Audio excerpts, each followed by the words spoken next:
रहमानी साहब, लव जिहाद है, भूमि जिहाद है। रहमानी साहब, आप भूमि जिहाद के समर्थन में है या उसके खिलाफ है? जिहाद करने के बहुत सारे प्रकार हैं जिहाद के, जिसमें एक ये भूमि जिहाद भी है। सार्वजनिक स्थानों को, केवल गुड़गांव नहीं है जी, देश भर में सैकड़ों हजारों ऐसे स्थान मिल जाएंगे जो सार्वजनिक स्थान है, सरकारी स्थान है, शासकीय स्थान है। चलिए एक सेकंड पहले रहमानी साहब की बात सुन लेते हैं। रहमानी साहब, भूमि जिहाद, देखिए पहले तो ये जिहाद तो खैर ये तो विश्व हिंदू परिषद की पॉलिसी का पार्ट है बात करना, तो इस पे मैं क्या टिप्पणी करूं। लेकिन जो बेसिक बात पहले ये समझ लेनी चाहिए कि जो जुमे की नमाज है और जो 5 वक्त की नमाज है, उन दोनों में बड़ा डिफरेंस है। 5 वक्त की जो नमाज है वो घर पे भी पढ़ सकते हैं, लेकिन ईद की नमाजें और जुमे की नमाजें कॉन्ग्रीगेशनल प्रेयर्स हैं, मैंडेटरी, ये लाजमी तौर पर जमात से ही अदा की जाती हैं। ये फर्क पूरे देश को समझना चाहिए। जुमे और ईद की नमाजें कॉन्ग्रीगेशनल हैं, जमात की नमाजें हैं, घर पे अदा करने का इनका कोई भी जवाब नहीं है। ये कारण है कि जुमे की नमाजों में इतनी ज्यादा लोग इकट्ठा होते हैं सारे देश के अंदर और सारी दुनिया के अंदर, पहले ये समझ लें। दूसरी बात ये कि नमाज अदा की जा रही थी वहां पार्कों में, और कोई नई बात नहीं है, सैकड़ों साल से इस तरह नमाजें मुल्क में अदा की जा रही हैं, सैकड़ों साल से। ये चूंकि 89 के बाद जो हमारे विजय शंकर तिवारी जी यहाँ बैठे हैं, इन्होंने एक नए किस्म के जिहाद का आगाज किया, धर्म युद्ध का। हिंदी में जिहाद को धर्म युद्ध कहते हैं, इंग्लिश में क्रूसेड कहते हैं। तो इनका जो धर्म युद्ध है वो तो एडवाणी जी ने उसी वक्त कहा था कि मस्जिद के किनारे, सड़क के किनारे मस्जिद देख के मेरे दिल पे सांप लौट जाते हैं।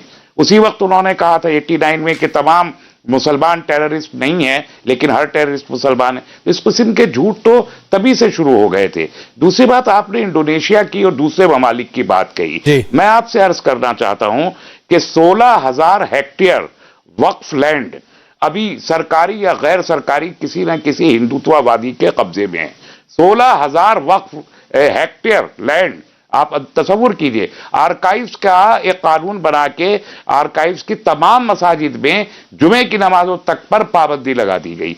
अगर मस्जिदें अवेलेबल हैं तो किसी को भी शौक नहीं है सड़क पे या पार्क में या किसी, आपने जो बात की इस पर हम बहस करते हैं, लेकिन आपने अभी जो बीजेपी की नीति पर सवाल उठाए हैं उसका जवाब दे रहे हैं राजीव जेटली जी। Rajiv Jaitley ji please sir.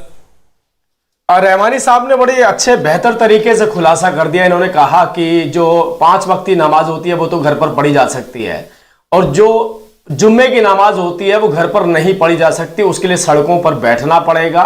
सड़कों पर बैठना पड़ेगा तो सड़कों पे नहीं, सड़कें जाम होंगी। राजीव प्लीज, मैंने ये नहीं कहा सड़कों पर, एक सेकंड, मैंने कहा जमात से अदा करनी पड़ेगी। बात कर लो, पूरी बात नहीं, आप मेरी बात तोड़ रहे हैं आप मेरी बात। मैंने कहा कॉन्ग्रीगेशनल प्रेयर, मैंने आपकी बात लिख ली थी, मैंने आपकी जमात से नमाज पढ़नी है, जमात से नमाज पढ़ने का मतलब ये नहीं है सड़क पे नमाज पढ़नी है। आप खोलिए सारी की सारी, कुछ और बोलना चाह रहा हूं, मुझे वो बात पूरी करने दीजिए, उसके बाद जरूर बोलिएगा। आपका जो संदेश है मैं पहले वो क्लियर कर दूं।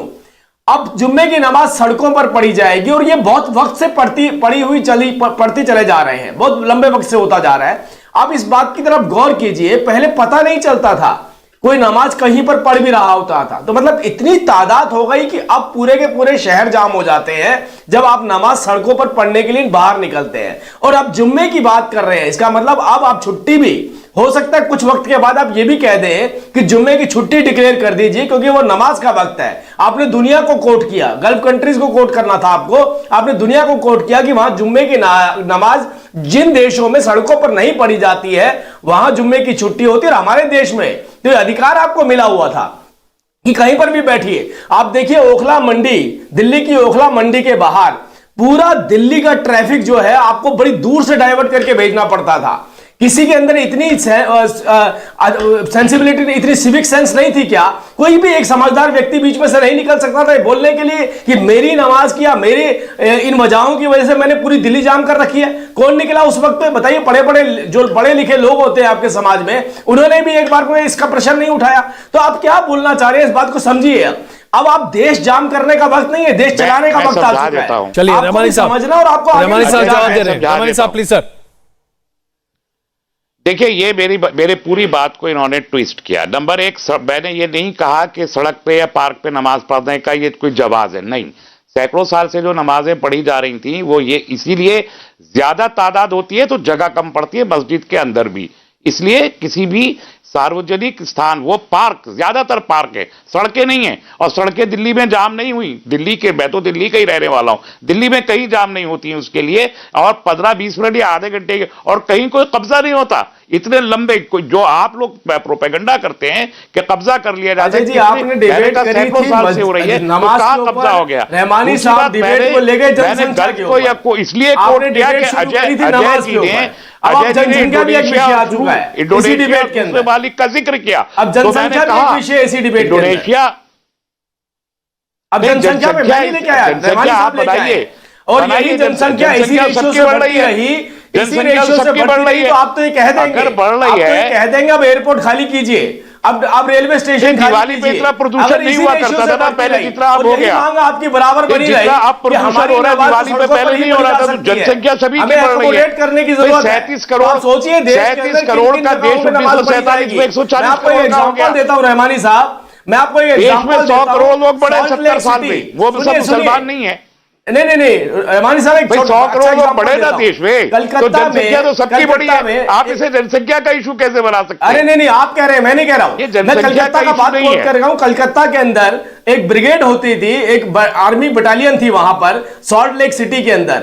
उस सॉल्ट लेक सिटी में किसी एक व्यक्ति ने नमाज पढ़ना शुरू किया, आप विश्वास करेंगे पूरी बटालियन वहां से शिफ्ट करनी पड़ गई। अब केवल नमाज पढ़ी जाती है वहां पे, जहां पर आर्मी जैसी सेंसिटिव एरिया को आपने नमाज के लिए चुना, और वो पूरी बटालियन वहां से शिफ्ट कर दी गई। आप सोचिए भविष्य कैसा होने वाला है। फिर स्कूल के बच्चे अपने घर बैठेंगे, स्कूल के अंदर नमाज पढ़ी जाएगी, कॉलेज खाली करवा लिए जाएंगे, एयरपोर्ट खाली करवा लिए जाएंगे, और यही जनसंख्या का रेशियो रहा तो कितनी बड़ी विपदा हमारे देश के ऊपर आने वाली है। इसीलिए कह रहा हूं, पढ़े लिखे व्यक्ति हैं, आपको बोलना चाहिए नमाज अगर आप घर में भी अदा करेंगे तो भी अल्लाह आपकी सुन लेगा। सच्चाई से अगर आपने नमाज अदा करी होगी। रवानी साहब एक छोटा जवाब दीजिए, मैं आगे बढ़ रहा हूं। रवानी साहब छोटा जवाब प्लीज सर। मैं ये कह रहा था कि ये रेलिवेंट इसके रेफरेंसेस नहीं दे सकते, जो कुछ भी बटालियन वगैरह की बात कर रहे हैं ये बिल्कुल गलत है। और ये आरएसएस की शाखा का प्रोपेगेंडा ये टेलीविजन पे लाके बता रहा हूं ये बात। इंडिया टीवी हर वक्त हर जगह डाउनलोड करने के लिए सर्च करें India TV news Google play store या ऐप स्टोर पर।